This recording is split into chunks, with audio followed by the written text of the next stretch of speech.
We should have used the real backdrop, not the. Well, I just had a couple points, and we'll answer your questions, and I'm sure you're dying to get home. So, first, I want to thank Canada. They did a great job of hosting this, and Foreign Minister Jolie, who had to leave here. She's going to go be sworn in, remain in her post, and she's become a friend in the last few weeks as we've worked together. I knew her a little bit before, but gotten to know her now, obviously, in this role. They did a great job of hosting it, a beautiful place. And so we're grateful to them. I think we have a very strong statement from the G7. Hopefully you've gotten that by now and have been able to see it. A very strong statement on a number of issues of mutual concern. We touched those topics. It was a really good engagement, and obviously there'll be some follow-up. And it sort of sets up for the leaders meeting later on this year. And we hope that'll be equally productive. But we felt really good about the statement, worked hard on it. I think it reflects our points on a number of topics. And I would just say the one takeaway, you're going to ask me questions about things that are going on in different bilateral relationships and so forth. But I think what's important, and something I said at the outset, which everybody agreed with, is that we're not going to allow the things we disagree on, and we'll disagree on things, to keep us from working closely on the things we agree on. And there are a lot of those. And hopefully the statement reflects that, and our actions will reflect that. And so we feel really good about it. The other announcement, and I think that's already reflected in the President's statements, there was what we felt was a very positive and productive engagement yesterday with President Putin and Special Envoy Witkoff. Obviously, he is on his way back. He should be back, and hopefully we'll convene this weekend. We'll examine the Russian position more closely and determine, the President will then determine what the next steps are. Suffice it to say, I think there is reason to be cautiously optimistic.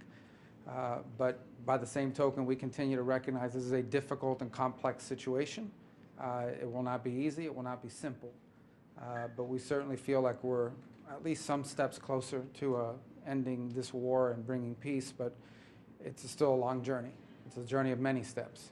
But this is positive momentum. Obviously, we'll see what Russia and others are willing to do. It's not just Russia. Obviously, it has to be things acceptable to Ukraine.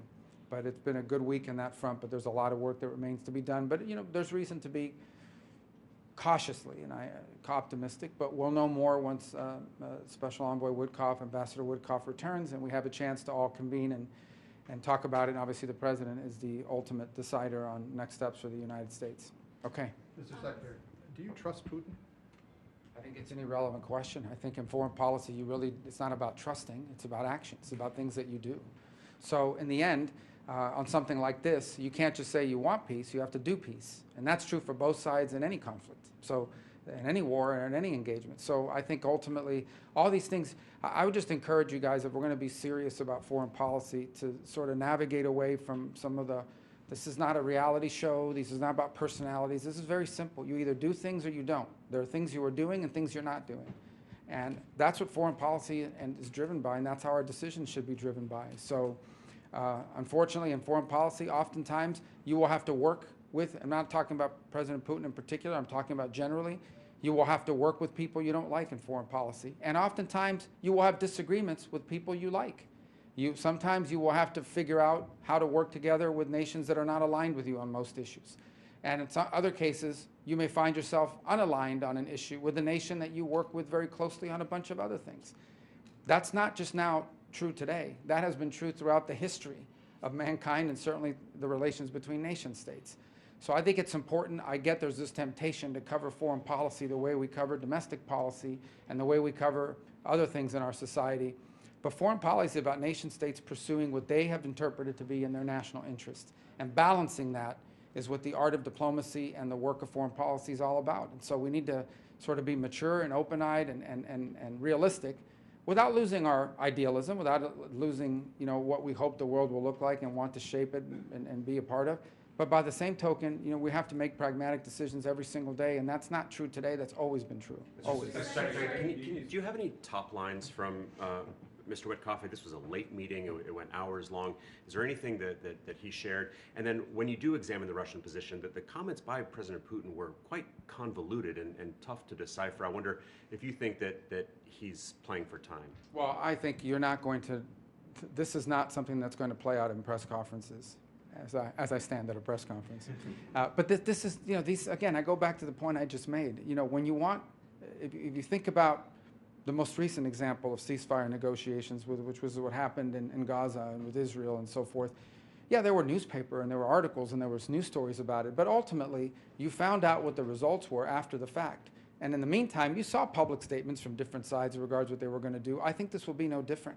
So certainly, we're not going to make our foreign policy decisions on the basis of what a leader simply says at a press conference or somebody puts up on a social media post because you're some blogger close to the Kremlin or something like that. And likewise, I don't think they're going to do that either. So I would just say that this is going to play out the way things of this nature and caliber have traditionally and normally play out, and that is with the leaders of the countries involved speaking, not in front of the cameras, not in front of the media, but in these negotiations that happen and in these talks that happen. So I'm not going to comment on what President Putin said, other than he said he agreed with it in concept. So, With lots of reservations. well, again, he said that at a press conference. As I said, and I go back to the phrase I used earlier, I think there is reason for cautious optimism that something good could come of this. Obviously, we're going to wait for Ambassador Witkoff to return. He's not back yet. We're going to reconvene. Obviously, I spoke to him late last night. He spoke to the president well before that. He may have spoken to other members of our team. I've been here. But ultimately, you know, we're going to reconvene, and the president will have options available to him, and decisions will be made after that. But I don't want to speculate or characterize anything beyond what I've just said until we have had a chance to sit down with Ambassador Witkoff, who's still overseas and in travel. Can I just follow up on that point then, Mr. Secretary, because when on the way here, you said you were seeking an unconditional acceptance. I mean, clearly Mr. Putin is adding a whole series of conditions, and also the President says this should be... Well, how do you know he's adding conditions? From what he said publicly. Well, I go back to the point I made. Let's let this thing play through, okay? And then let's figure out what... Let me at least talk to... Let's the team get together on the state side of this and talk to Ambassador Witkoff and go through some of this. Again, we're not going to be involved in this process where I'm being asked to you know, stake a position of U.S. policy on the basis of what someone said at a press conference yesterday. So we're going to work through this thing in a normal, sane fashion. We'll figure out where we are based on what I know at this moment with my conversation with Ambassador Witkoff. He's not here yet. I feel like there's reason for cautious optimism. I think the president shared that today in his True Social post. But there's a lot of work. No, I have never told anybody that this is going to be easy, fast, simple, slam dunk. It'll be hard, but it's important work. We are a better place today, I hope, I believe, we have reason to believe, than we were a week ago. But we still have a long ways to go. It could come together pretty quickly if everyone aligns, but I don't know how aligned we are yet. That's what we're about to find out. So cautious optimism is about the best phraseology I could use at this moment. Based on what we know, we're going to keep working on it. Mr. Secretary, the statement He that said you... I'll get to everybody. But it's just the fundamental element of the President's proposal was it should be an immediate ceasefire. Sure, So and that's the question is, proposal. how long does Putin have? Well, in terms of long for what? How long does, because there are those who say he's playing for time, that this is adding conditions, adding... Well, this war's been going on for 3 years. So I think the question, and with no end in sight at this point, without this intervention by President Trump. So I think the question is, you know, the fundamental question really is not how long. I think the question is, are we actually moving towards a ceasefire, or is this a delay tactic? I'm not going to answer that because I can't characterize that for you right now. I think we'll know sooner rather than later, and a lot of that will be based on the conversation Ambassador Witkoff had yesterday and other factors that are in play. But we're not there yet, but we will get there. We want it to be, the president wanted it to be yesterday and the day before. But we're certainly at least talking about peace for the first time in 3 years. Now we'll have to figure out how close we truly are, and that's going to take some time. And you know, Witkoff's not here yet, so here meaning stateside. Mr. Secretary, the joint statement says that there is a need for robust and credible security arrangements for Ukraine. How would you define that based on your conversations here at the G7? What are robust and credible security arrangements? Well, that's to be determined by the negotiations. Here's what I want to encourage everybody to do. Bifurcate two things, okay? The ceasefire and the conditions for everybody to stop shooting at each other. What will it take to get everybody to stop shooting at each other?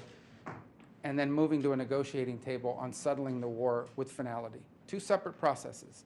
Process number one is, what do we need from both sides in order to stop the shooting and the fighting, so that you can get to a negotiating table? That's the second phase. As part of that second phase, there will obviously be every country in the world has a right to security, has a right to defend itself, has a right to protect its territory. That will have to be part of that conversation. And it will have to be something that involves not simply the views of the United States, but other countries that are involved in that. I've repeated this over and over again. The European Union has imposed significant sanctions on the Russian Federation and on individuals inside of Russia. So they will have to be consulted and they'll have to be engaged in this process and so forth. So let's not predetermine or start putting everything ahead of itself here. The process of what long-term security means for Ukraine, that will be something that Ukraine will obviously have to agree with, and that will have to be worked through as part of that second phase. But we can't get to the second phase till we get through the first phase. We think it's very difficult to negotiate lasting peace and security in the midst of a all-out war. And so we have to try to lower that so that it makes it possible to move to phase 2 of this. Mr. Secretary, the statement that you issued a little while ago also notes that the G7 discussed ways to impose costs on Russia should that become necessary, to include caps on oil prices, additional support for Ukraine using seized sovereign Russian assets. Was there, but it said it discussed them, you didn't agree on them. Is there any agreement within the G7 on these particular measures, just what they should be in what order and what might trigger them, and why did you discuss them if you're so cautiously optimistic? Well, first of all, they were raised because the Europeans have their own set of sanctions and new ones they would like to impose. And certainly the United States is not a member of the EU. We don't have a vote at the EU. And so whatever they determine and decide to do, we can't control it. They ask us for our input, we'll give it to them, but that's not what's happening right now. So yes, it was discussed. As far as U.S. sanctions are concerned, the President's made clear, the President on 2 occasions in the past week has reminded everybody that the U.S. has these options available to it, but he doesn't want to do that right now because he's in the hopes of attracting people, both sides, to a process where we can negotiate peace. And I'll leave it at that. There really is nothing to add to that at this point. Mr. Secretary, Go ahead. Hold on one second. Yes. Reaffirmed unwavering support for Ukraine's territorial integrity, which has been largely absent in various U.S. statements since January 20th. What led you to subscribe to this time? But that's not a change in public policy. The United States have never said that Russia, I've never heard President Trump say that Russia has a right to take all of Ukraine and do whatever they want there. So that's not inconsistent with that statement. That is separate from the issue we face today. And that is that as it stands today, there is a war going on that has no military solution to it. Neither Russia nor Ukraine can achieve its maximalist military aims. The only way to end this war is through a process of negotiations. Negotiations, be it in business, in commerce, or in geopolitics, involves both sides giving something, both sides making concessions. That's just obvious. I'm not saying, I don't think that should be sort of a news-making statement. That's the reality of any conversations that exist in order to end wars, is that there has to be some level of concessions. What those concessions are remains to be seen. That'll have to be part of the negotiation. But it's not going to be helpful to enter into those negotiations making blanket statements that may give an excuse for one side or the other not to participate in it. So we'll have to get to that stage where these things are discussed, and ultimately both sides, whatever happens, both sides will have to agree to it. And that's true of any negotiation when you're trying to end a war. Mr. Secretary, understanding your point about this not being a reality show or personalities, Ukraine or anything else for that matter, your boss has, shall we say, a rather strong personality. And I'm wondering, in light of that and his repeated comments about Canada becoming, or should be, the 51st state, the whole tariff situation, which intensified as we were on our way here after the big announcement in Jeddah. Did that complicate your discussions at all? Was it? Never came up once. In our I mean, obviously with the foreign minister of Canada it has, but it was not a topic, it was not on our agenda. I told you that would not be discussed. Tariffs were. Yeah. So let me explain on the tariffs. This is important for everybody to understand. This keeps being characterized as a hostile move against our allies. These are global tariffs on steel, on aluminum, on autos, on semiconductors. Eventually, the president stated this, and then a global, in April, the intention to put tariffs, assuming that the study comes back and so forth. But what they've discussed is a global reciprocal tariff. Understand what that means. That means basically whatever some country charges us, that's what we're going to charge them. The goal the president has made very clear is he wants to reset the baseline of international trade, which he believes, and I agree, is unfair to the United States. This is not meant as a hostile move against Japan or Germany or anybody else. This is not about, this is about balancing and fairness in trade. So he wants to reset the baseline, and once that baseline is reset, then you can enter into bilateral negotiations with individual countries about changes that can be made to our trade, our bilateral trade, so that it's fair for both sides. That's his goal. In his first administration, the president did tariffs as well. What he was disturbed by in hindsight is the fact that they included a bunch of exemptions that basically made them meaningless. And so what he wants to get back to is basically fairness in trade. It's as simple as that. Okay. We want to charge other countries what they charge us. And then ultimately, once the baseline is reset, and then in addition to that, there are industries that are critical to the United States and to our domestic security and our future. And he's identified them: steel, aluminum, semiconductors, automobiles. These are things that we believe are in our interest to have a domestic capacity, and we have to protect these industries from what we feel is subsidization and unfair competition from abroad. This is not meant to be hostile towards anybody. It is meant to be friendly and supportive of our of our national interest as a country.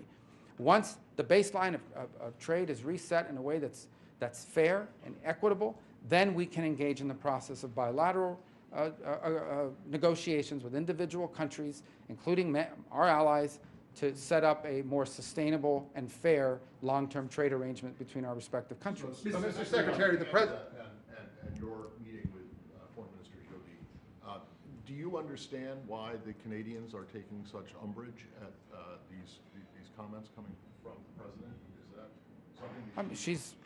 The Canadian government has made their position, how they feel about it, clear. The president has made his argument as to why he thinks Canada would be better off joining the United States for economic purposes.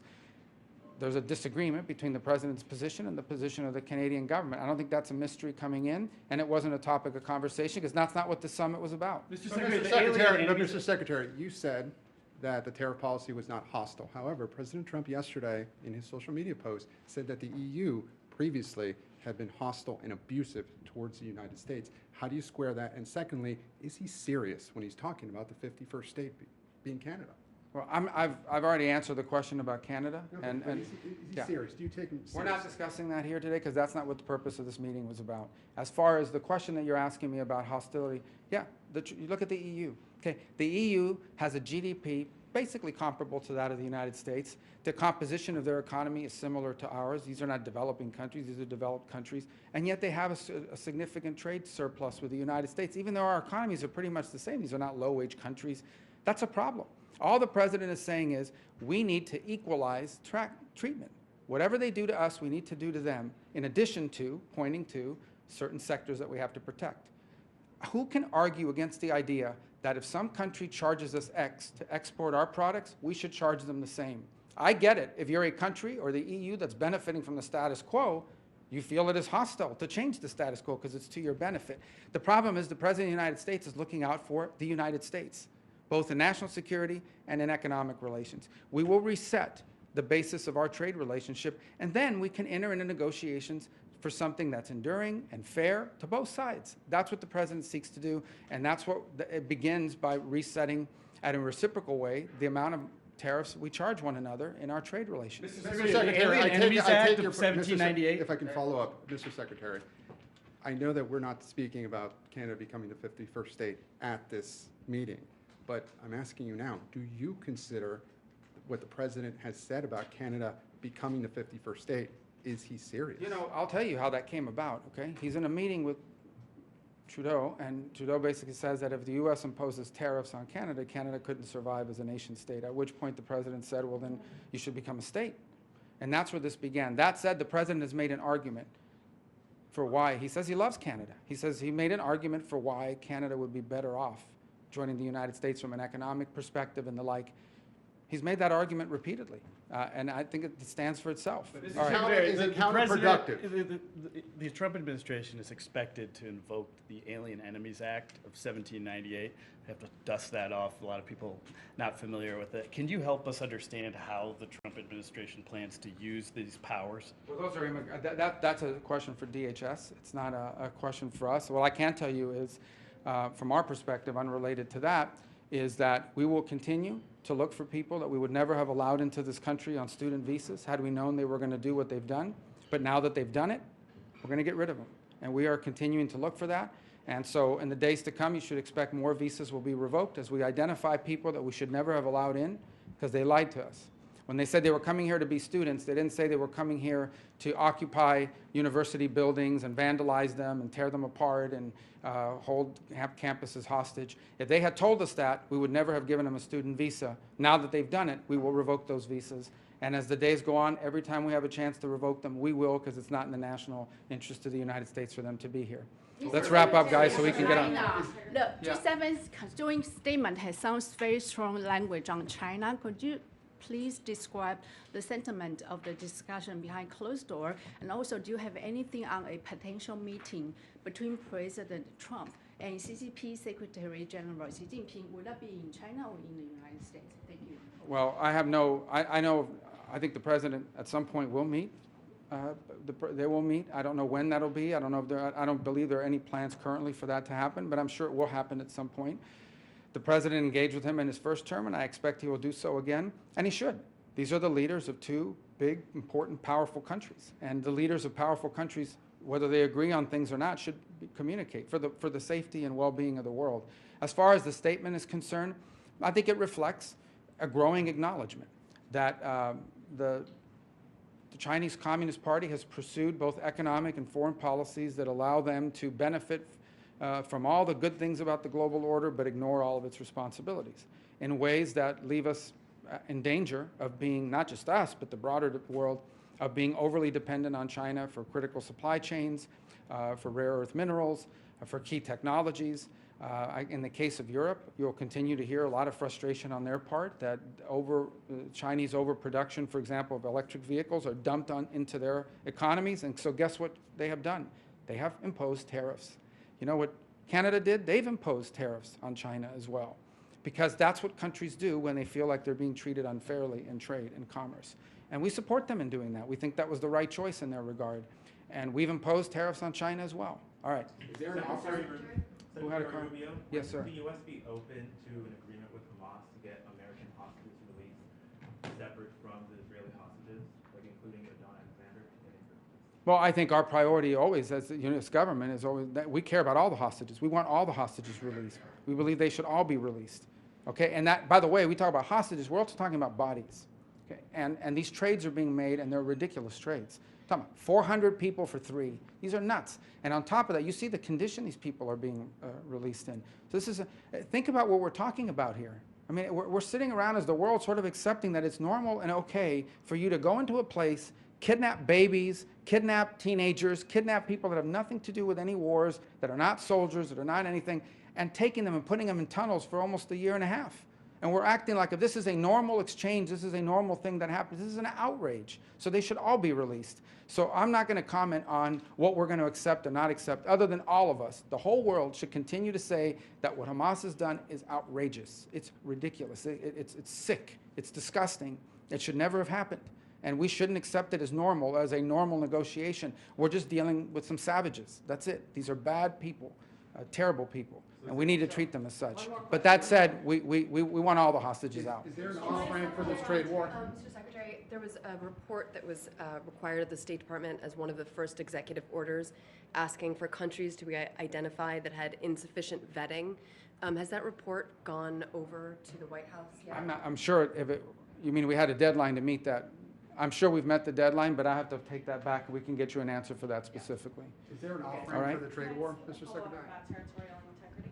About what? Territorial integrity Yeah, for you already Ukraine. asked that, yeah. Yeah, so you said that Ukraine would have to make concessions both sides. So will Russia, right. What is your description of territorial integrity when it comes to Ukraine? Is it Guys, again, that's what we're going to have. Let's please, I get it, but let me just put it to you this way. There's 2 processes here. Process number 1 is how can we get shooting to stop? Because we think it's very difficult to negotiate peace while there's still shooting going on and attacks. What can we do to get that to stop to the extent possible? How can we get as much hostility as possible to stop so we can get to phase 2 of this process, which is negotiating these things that you're asking me about? I'm just stating the obvious. When people sit down and negotiate an end to wars, there's usually a give and take. What that give and take is depends on the parties that are at the table. We're not going to predetermine anything, but that's what's going to take to end the war. If there's an off-ramp on the trade, it's not about an off-ramp on the trade. There's not a trade war. This is the United States is resetting its trade relations globally, okay, and resetting relations globally to a level of equilibrium, to a level of reciprocity. And then once that's reset, we can then engage in the process of bilateral talks with Japan, with the UK, with France, with Germany, with the EU, whoever, to figure out, okay, how do we reset our trade relations so that it's fair? Because right now it's not fair. It's as simple as that. That president has stated that repeatedly. And so these are the steps that it takes to get us to that point. You can't, if you do it the other way, which is let's renegotiate, or why would they renegotiate their trade relationship with the United States if the status quo was beneficial to them? Why would someone give up something that's good for them? You have to make it fair, and then you can negotiate out, how do we get to a place that's mutually beneficial? Because the current piece of it is just not sustainable. All right? How's your relationship with Elon Musk? Thank you, guys. Thank you.